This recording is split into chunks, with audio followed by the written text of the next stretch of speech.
Nade na chako di Hilary Ojwang machiegni e twak okinyi makawuono. Odiochieng' makawuono kane aloso kodi tiwacho ni ina jakanyo mar Youth 47. Hilary Ojwang, Youth 47 ita en riwruok mane to ichako higa yo machalo nade? Erokamano Joyce, we awach ni mokwongo ni wachako higa yo maber. The year of our Lord 2026, ik nyasacho 2026. Mondo wabed ni wan kaka joka dhano, ma Nyasaye omiyo thuolo mondo bed ni nyalo tiyo ne joka dhano e okenge mopogore opogore. Wabed ni wanyalo gemo lokruok kumoro amora mwatiyo negie.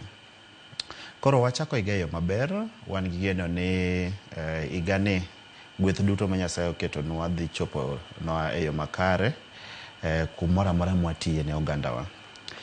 Ipenja ewi Youth 47, kendo agombo mana duoke ni Youth 47 en riwruok mar vijende duto mantiere Kenya ka, mosedonjo kanyo to gi kendo mapod gombo mondo bed ni nyalo riwore kodwa.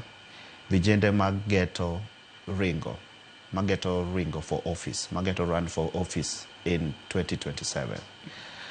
Gimomiyo pare nobiro en ni mondo wabed ni wanyalo kono vijende magombo ringo badhi chung e kombe mopogore opogore. Wabed ni wanyalo biro together mondo wabed ni wanyalo consolidate agenda kata ideas.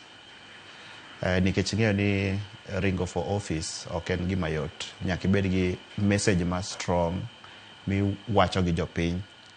To bende nitie logistics mang'eny madhi kanyo. Nitiere emotional and moral support madwarore, nitiere pesa madwarore.